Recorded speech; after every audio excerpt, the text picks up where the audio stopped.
Hai, Assalamualaikum warahmatullahi wabarakatuh. Perkenalkan, nama saya Akila Merupani dari kelas 10 MPLB.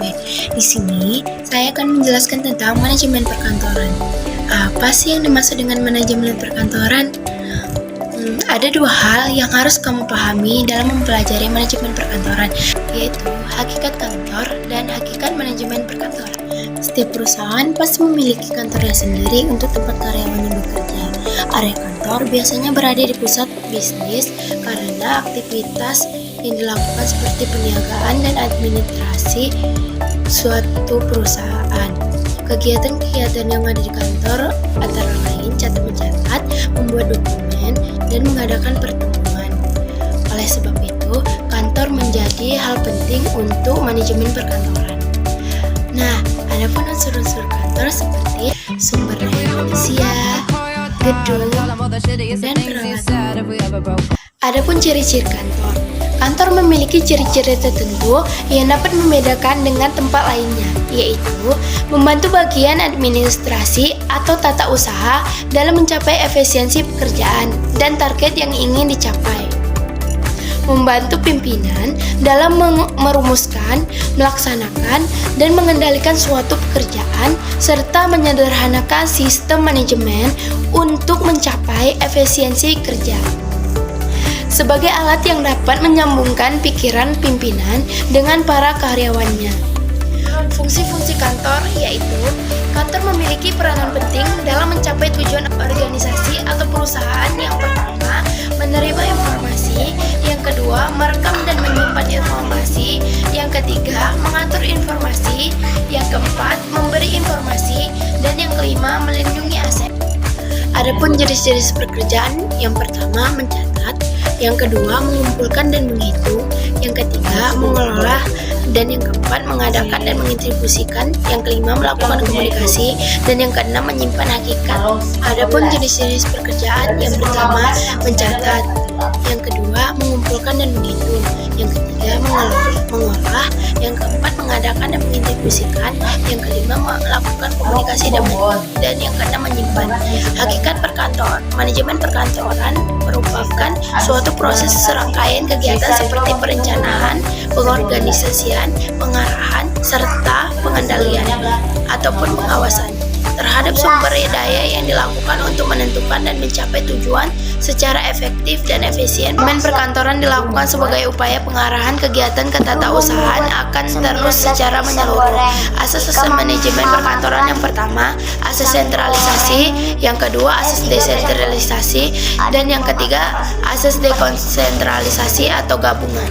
Layanan bisnis. Kegiatan manajemen perkantoran di suatu perusahaan sangat erat kaitannya dengan kegiatan bisnis.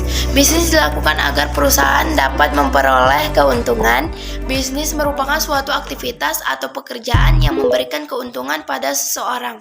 Adapun karakteristik bisnis, yang pertama, bisnis bertujuan untuk mencapai atau mencari laba atau keuntungan. Yang kedua, bisnis dilakukan untuk meningkatkan kekayaan dan kesejahteraan masyarakat. Yang ketiga, mencapai permintaan atau kebutuhan manusia.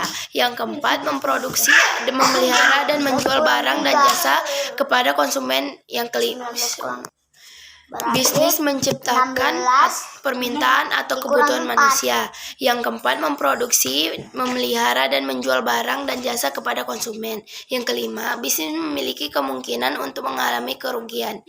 Adapun ciri-ciri bisnis, yang pertama, jenis-jenis berdasarkan lapangan usaha. Yang kedua, jenis-jenis bisnis berdasarkan jumlah tenaga kerja. Yang ketiga, jenis mesin bisnis. Yang ketiga, bisnis menciptakan permintaan atau kebutuhan manusia.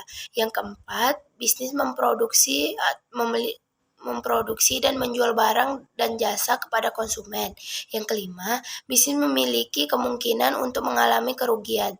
Ciri-ciri bisnis, yang pertama, berdasarkan lapangan usaha. Yang kedua, jenis-jenis bisnis berdasarkan jumlah tenaga kerja.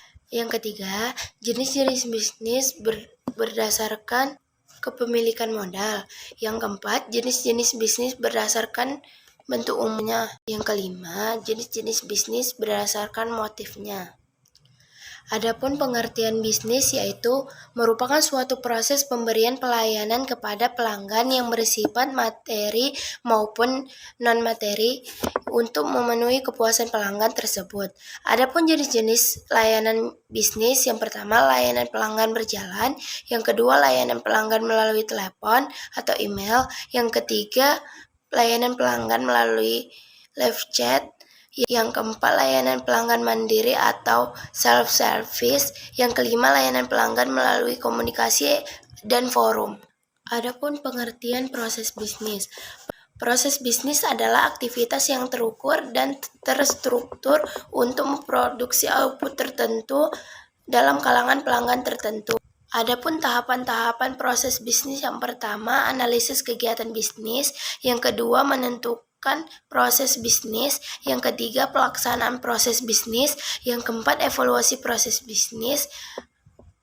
Adapun konsep rantai pasok dalam pelayanan pengelolaan barang, yang pertama pengertian rantai pasok. Adapun pengertian rantai pasok dan manajemen rantai pasok menurut Pujawan.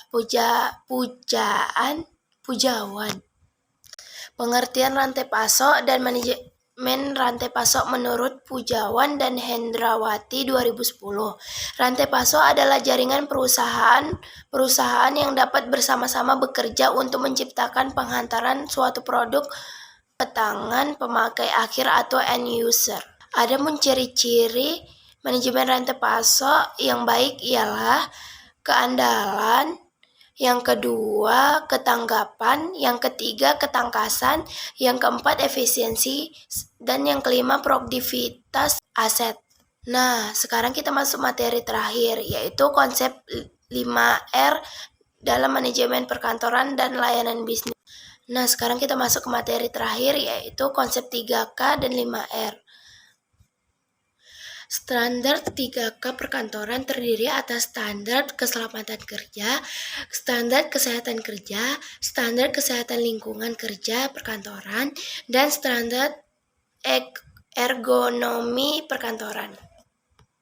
Adapun 5R yaitu ringkas, rapi, resik, rawat, dan rajin. Sekian penjelasan dari saya tutup dengan wassalamualaikum warahmatullahi wabarakatuh.